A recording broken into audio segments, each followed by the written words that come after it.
Bismillahirrahmanirrahim. Assalamualaikum. Jangan lupa like, comment, and subscribe. Bye. Empat orang tadi yang berjalan, yang menurut feeling beliau itulah orang-orang yang dicari oleh orang-orang Quraisy ini. Maka Suraqah bin Malik mengejar Rasulullah SAW. Disebutkan pada saat Rasulullah SAW sedang dikejar atau Suraqah bin Malik sudah mendekat Rasulullah SAW, Rasulullah sedang berada di sebuah tempat yang pada saat itu beliau sedang beristirahat, dan saat itu beliau sedang melakukan salat, sedang membaca bacaan dalam salat. Dan disebutkan kalau Abu Bakar mendengar ada yang memacu kuda, itu pandangan Abu Bakar menjadi terganggu. Ya, Abu Bakar melihat, sementara Rasulullah SAW terus melanjutkan bacaannya. Begitu disebutkan. Ketika posisi Suraqah sudah mendekat dengan Rasulullah SAW, bukan dekat sekali, tapi sudah adalah sekitar 50 meter begitu, maka kuda Suraqah yang digunakan itu, bagian kaki depannya ditangkap oleh bumi, ya, masuk ke dalam bumi, ke dalam tanah. Kemudian dikeluarkan, masuk kembali ke dalam tanah. Sampai diulang beberapa kali, terjadi seperti itu. Artinya akhirnya dia nggak bisa lagi bergerak. Selesai Rasulullah melakukan salat, Rasulullah mendekat ke arah Suraqah bin Malik. Kemudian dia ketahui ini bukan orang sembarangan. Ya. Ini kejadian seperti ini aneh sekali. Masa tanah yang keras seperti itu bisa menelan kaki kudanya? Maka dia mengetahui ini Muhammad ini adalah orang yang sebagaimana dia dengar cerita Muhammad itu Nabi, tapi dia nggak percaya. Dia mau turuti apa yang diinginkan oleh orang Quraisy. Siapa yang menemukan Muhammad hidup atau mati mendapat imbalan 100 ekor unta. Jadi Muhammad mengatakan dirinya Nabi, dia tahu sebagaimana yang disampaikan oleh orang Quraisy. Tapi dia juga nggak ikut, nggak percaya pada saat itu. Maka pada saat itu ketika melihat kudanya seperti itu, di situ dia mulai meyakini ini Muhammad ini jangan-jangan betul-betul Nabi sebagaimana yang disampaikan oleh orang Quraisy. Ini bukan orang biasa. Maka di situ dia minta maaf. Kemudian Rasulullah mengatakan, ini yang menunjukkan Rasulullah ini orangnya visioner. Ya. Apa maksud visioner? Punya keyakinan untuk masa yang akan datang.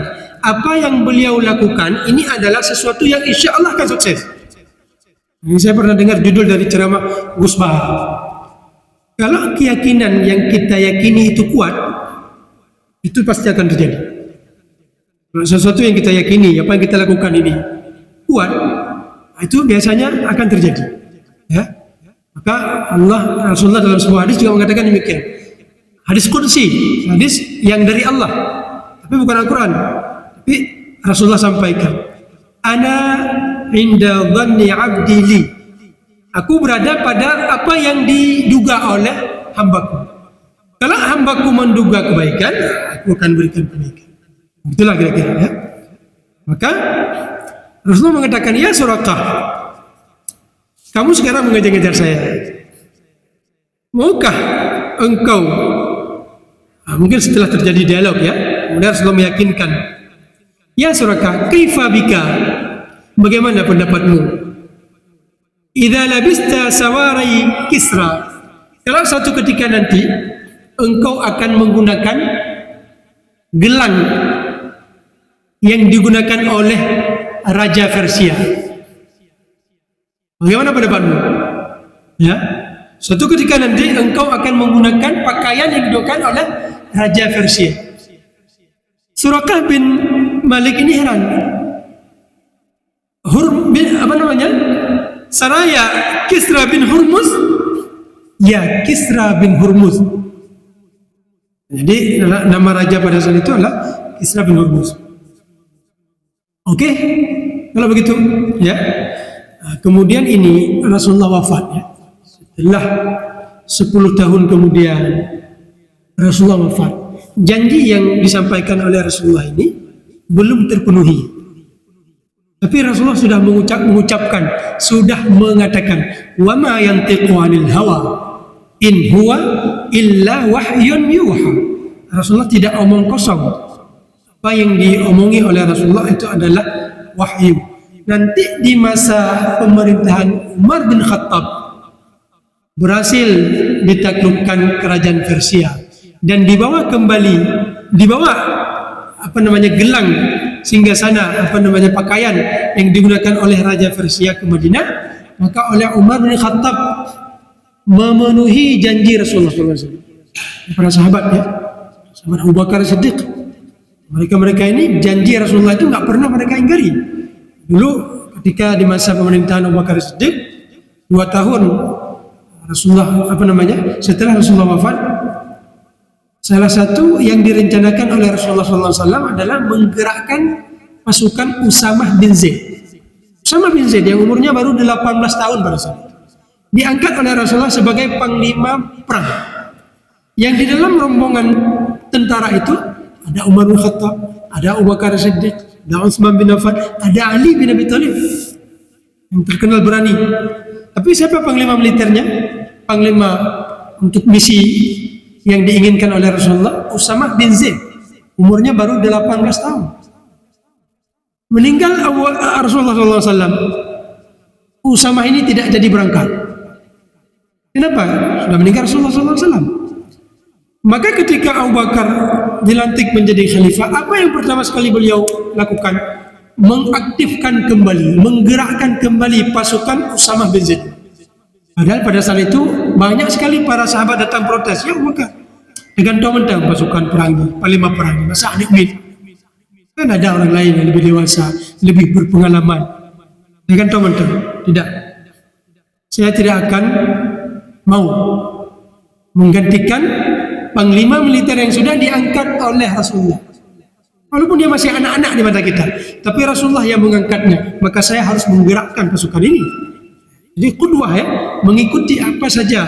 Bahkan ada seorang sahabat, kalau saya tidak salah, Abdullah bin Umar, kalau datang berjumpa dengan pokok pohon, sebuah pohon yang ada rantingnya, yang ketika ranting itu pada saat itu tidak dipotong, belum dipotong, yang menjadikan Rasulullah kalau lewat di bawah pohon itu tunduk, jadinya lewat tunduk.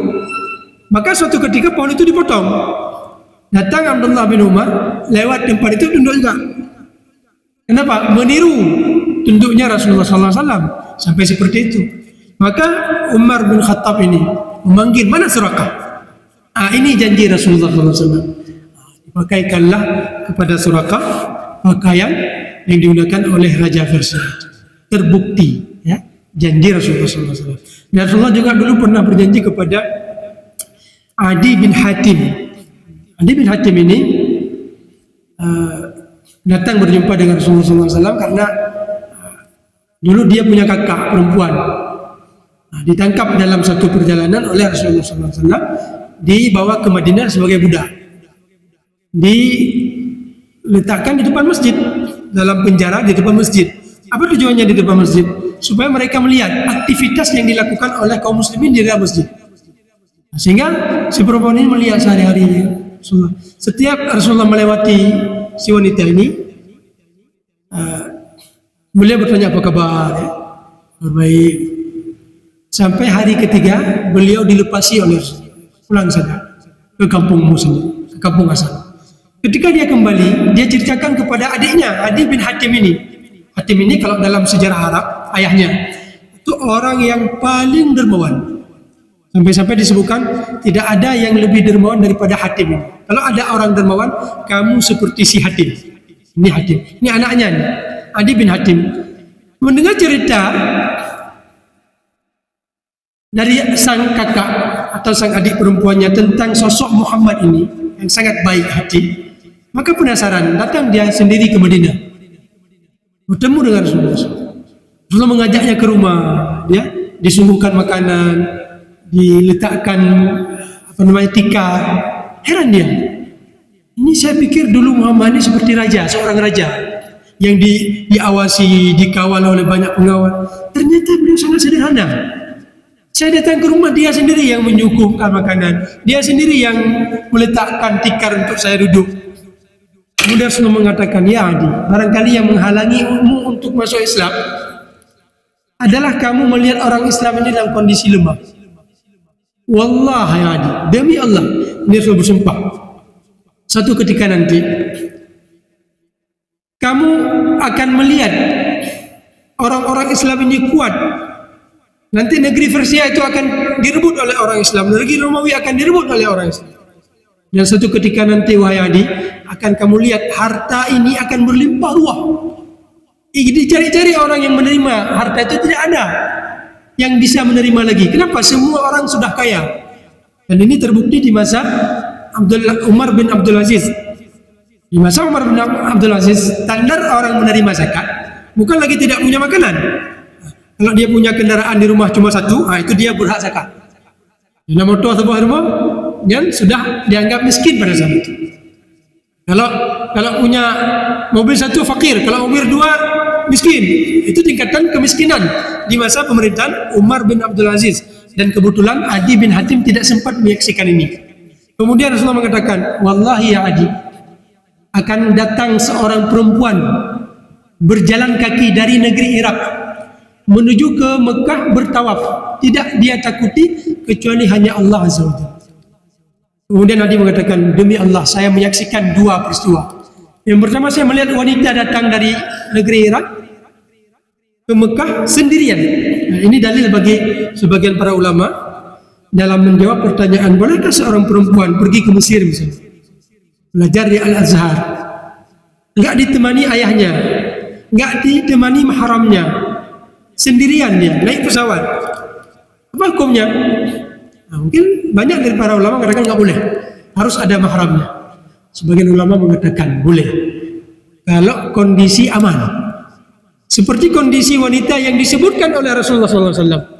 Satu ketika, wahai Adi, engkau akan menyaksikan seorang perempuan dalam kondisi sangat aman, negara Islam sangat aman pada saat itu, datang melakukan tawaf dari Irak sendirian. Tidak dia takuti siapa-siapa kecuali hanya kepada Allah. Ini kisah ini dijadikan dalil bagi seorang wanita boleh berpergian kalau dia yakini kondisi jalan aman, walaupun tidak didampingi oleh mahramnya. Kemudian Adi mengatakan, saya telah melihat wanita ini, kemudian juga saya melihat raja kerajaan Persia ditaklukkan oleh orang Islam, dan saya bagian dari tentaranya. Saya bagian dari tentara yang menaklukkan negeri Persia. Demi Allah, yang ketiga ini juga pasti akan terjadi. Tapi yang ketiga ini, beliau duluan meninggal. Terjadi nanti di masa pemerintahan Bani Umayyah. Pada saat itu rajanya adalah Umar bin Abdul Aziz. Terbukti juga apa yang dijanjikan oleh Rasulullah SAW.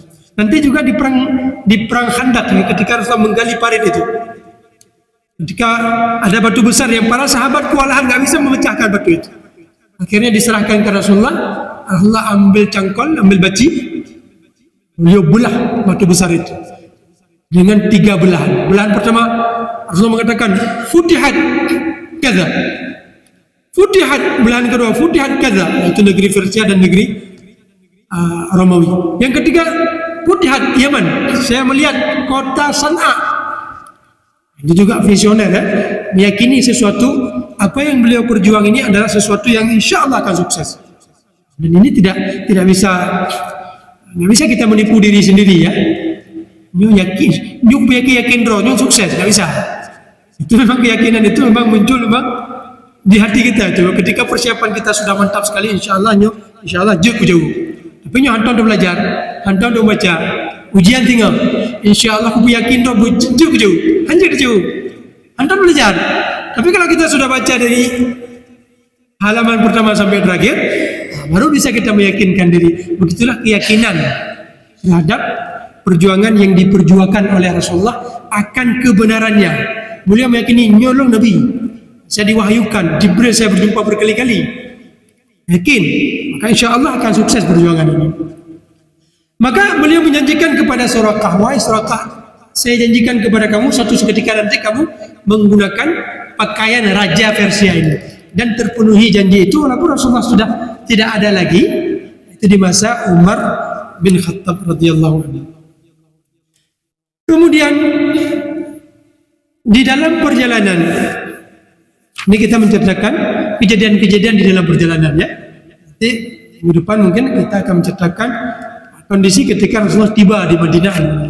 Di dalam perjalanan disebutkan dalam hadis riwayat Al-Bukhari an Abi Bakr As-Siddiq yang diriwayatkan langsung oleh pelaku sejarah ini Abu Bakar As-Siddiq. Kan asraina lailatana, kami berjalan di malam hari bersama Rasulullah SAW. Kemudian hatta qama qa'imud dhahira, sampai siang hari. Jadi kami berjalan di malam hari, kadang di siang hari ya. Wa minal ghad, ketika di malam hari kami istirahat, di esokan harinya hatta qa'imud dhahira, ketika sudah siang hari, sudah matahari terik matahari. Wa khala at-tariq, dan kondisi jalan sudah aman. Nah, di awal-awal perjalanan mungkin di malam hari pun terpaksa ditempuh. Tapi ketika siang harinya sudah aman, sudah nggak ada lagi yang mencurigakan. Wa khala at-tariq, jalan sudah kosong. Wala yamurru fihi ahadun, nggak ada satupun yang lewat. Maka di situ kami istirahat. Farafa'an lana sakhratun tawilatun, maka ada batu besar di batu gunung yang menghalangi sinar matahari. Bisa kita bayangkan ya, ini batu besar, misalnya sinar mataharinya sudah bergeser ke arah barat sedikit, maka bagian ini akan nampak bayangnya. Di sini dijadikan tempat istirahat karena nggak ada lagi matahari. Maka di situ dijadikan oleh Abu Bakar Siddiq bersama rombongan tempat istirahat. Nah, di sini bagaimana kita lihat mulianya pribadi Rasul Abu Bakar Siddiq. Apa yang beliau lakukan? Fanazalna indahu, kemudian kami turun di tempat ini. Wasawaitu lin nabi, aku bersihkan tempat itu untuk siapa? Untuk Nabi sallallahu alaihi wasallam. Ini sebagaimana juga kejadian di gua kemarin itu. Saya luput menceritakannya. Apa kejadiannya? Ada satu riwayat mengatakan salah satu yang terjadi di gua kemarin itu, Rasulullah itu tidur sekali-kali di atas paha Abu Bakar Siddiq. Begitu sempitnya gua itu. Tidurnya di atas paha Abu Bakar Siddiq. Satu ketika menetes air mata dari mata Abu Bakar Siddiq mengenai pipi Rasulullah SAW. Dan itu membangunkan Rasulullah SAW. Ketika terbangun, Rasulullah bertanya, kenapa? Apa yang membuat engkau menangis? Ya Rasulullah, ikab diuliubno. Jadi selama ini ada ular yang menggigit kaki Abu Bakar, beliau tahan supaya Rasulullah tidak terbangun. Karena beratnya perasaan menahan itu sampai menetes air mata dan terjatuh ke atas pipi Nabi, sehingga menjadikan Rasulullah terbangun. Ketika terbangun bertanya, apa kan mau? Ya Rasulullah, bunuh ikab diuli, baru aku pegang. Tidak dari pertama. Mungkin kalau kita terlihat ya, dari pertama kita sudah teriak. Tapi Abu Bakar demi menjaga tidur Rasulullah SAW, beliau tahan untuk tidak menampakkan kekagetan dengan kehadiran seekor ular itu yang akhirnya menggigit kaki beliau sendiri. Kemudian dalam riwayat itu, dan gigitan ular ini menjadi penyebab sakitnya Abu Bakar nanti ketika wafat. Disebutkan begitu. Tapi ketika saat itu disembuhkan oleh Rasulullah SAW. Ya, sembuhkan oleh Rasulullah SAW, dipegang diobati oleh Rasulullah SAW. Seketika itu efek dari bisa ular itu menghilang. Tapi ini penyebab dari kembalinya bisa itu nanti ketika Abu Bakar Siddiq wafat itu. Kembali lagi sisa sakit itu. Dan ini juga seperti yang terjadi dengan sisa racun ya, yang dimakan oleh Rasulullah SAW di perang Khaybar. Ada seorang wanita yang menyuguhkan makanan ke Rasulullah SAW. Wanita ini ingin mengetes nyo gupajo, berarti ke Nabi. Nyo hana gupajo, berarti Nabi. Ya. Ternyata Rasulullah makan kemudian memuntahkan kembali. Jadi nggak sampai meninggal beliau karena sempat dimuntahkan. Tapi ada sedikit yang masuk ke mulut beliau, ke rongga beliau. Sementara sahabat yang berada di samping beliau itu makan sepenuhnya dan meninggal dunia. Akhirnya wanita ini nantinya dikisas, bukan gara-gara dia meracuni Rasulullah SAW, tapi sudah menyebabkan kematian bagi seorang Muslim. Karena wanita ini akhirnya masuk Islam. Ketika ditanyakan kenapa engkau melakukan ini, ya Rasulullah, saya ingin mengetes. Ya, kalau kamu Nabi, pasti kamu tidak akan mati gara-gara makan ini. Ya. Dan akhirnya terbukti. Akhirnya dia masuk Islam. Tapi dia tetap dibunuh. Kenapa dibunuh? Karena sudah menyebabkan sahabat ini sakit-sakitan, akhirnya meninggal dunia. Tapi Rasulullah mengatakan ketika beliau sakit nanti di tahun ke-10 tahun ke-11 Hijriah, ya, di bulan Rabiul Awal, saya merasakan efek racun yang pernah saya makan dulu di perang Khaybar. Jadi ketika saat itu efeknya itu kembali lagi, ya, racunnya itu kembali lagi, mungkin daya tahan tubuh mungkin sudah berkurang, mungkin cara Allah, ya, cara Allah untuk melaksanakan takdirnya kepada Rasulullah SAW, diberikan daya tahan tubuh yang sudah berkurang sehingga efek racun itu kembali, ya, kembali bergerak sehingga menyebabkan Rasulullah menjadi sakit kembali. Itulah barangkali yang mungkin bisa kita sampaikan. Ini yang terakhir tadi saya sampaikan, ini akhlak dan diperlihatkan oleh Abu Bakar Siddiq, di mana ketika beliau singgah di tempat itu, beliau bersihkan dulu tempat. Itu siapa? Untuk Rasulullah Sallallahu Alaihi Wasallam. Makanya nanti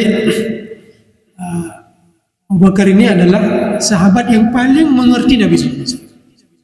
Ketika Abu Bakar Siddiq ingin melakukan hijrah juga sebagaimana sahabat-sahabat yang lain, datang Rasulullah berjumpa, ya Abu Bakrin, inni udhintu lil hijrah, qad udhina li lil hijrah. Saya sudah diberi izin untuk hijrah. Apa yang diucapkan oleh Abu Bakar Siddiq? As-suhbah ya Rasulullah, apakah engkau mengharap pertemanan, mengharap seorang teman? Jadi mengerti apa yang diinginkan oleh Rasulullah SAW tanpa harus diminta. Cuma Rasulullah memberi kode, saya sudah diberi izin untuk hijrah. As-suhbah ya Rasulullah, kamu butuh teman? Mengerti, ya. Makanya salah satu bukti nanti ketika nanti Rasulullah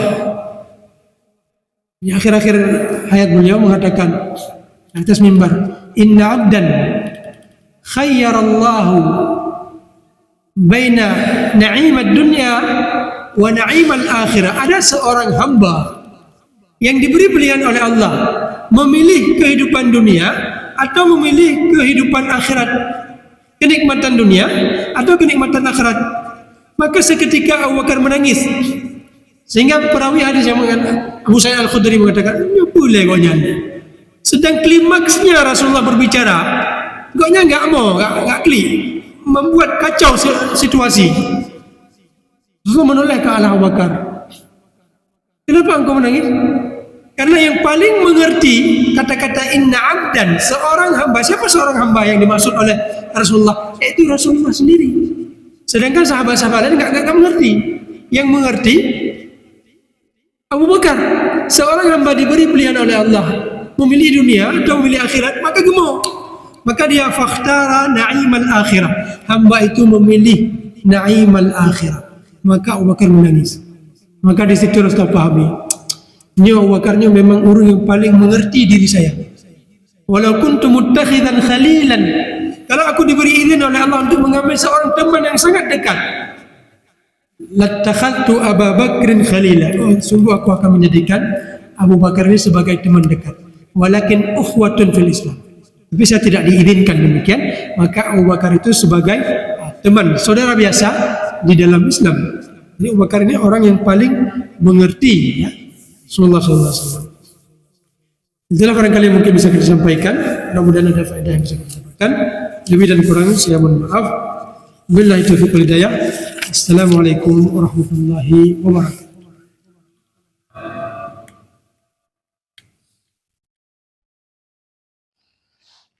Terima kasih.